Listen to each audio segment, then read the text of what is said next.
Things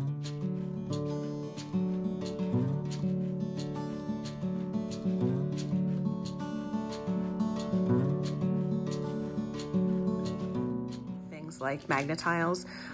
We also have Legos. These are two amazing toys for STEM play and for just math and logical skills. So Henry right now is building, what are you building? Puzzle. A what? Almost done. What are you building? I ended up at building a puzzle. Building. Now I broke it. Okay, so he's building a paw patroller. As you can see, he ran out of squares, and so he was getting frustrated, and he figured out that he could put two of these triangles together to make a square to finish his paw patroller. And just, you can see the way that they're using their minds to figure out how the shapes fit together to create whatever it is that they want. He'll take a piece out and replace it with a different piece. Sometimes it doesn't stick exactly the way that he wants, and he has to really focus and you know, pay like sort of really close attention to how he's putting something. So it really does help them develop a sense of concentration, but also fine motor skills. As you can see right now, like things don't necessarily always stick together.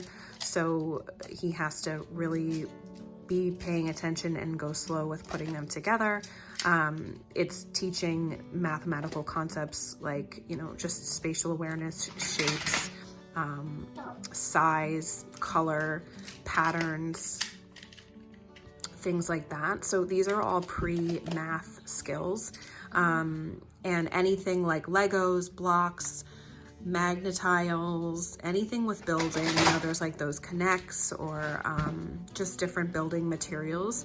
Kids will be learning pre-math skills, and they are really learning so much just by playing by themselves. They don't necessarily need a specialized kit or some sort of lesson that has them following steps. I mean, those are obviously great too for their own reasons, but letting them play with open-ended toys and things that are especially for building, blocks, magnetiles, Legos, the mega blocks. So these are sort of for your first, you know, your little hands, 1.5, 2, being able to first start to really stack stuff. Then we have the regular start to real like Legos. We don't really have a lot of those play sets. We mainly just have the open-ended set, and then we did get a few chalk pieces, bottoms, and like diggers and things like that, just because Henry is really into trucks. And then all the way up there is where we have the sort of big boy Legos. My husband is really into Legos too, so he has things that he puts together that we have on display, and then we have a bin up there just of like all the tiny little Lego pieces, because I have a 1-year-old and she puts everything in her mouth.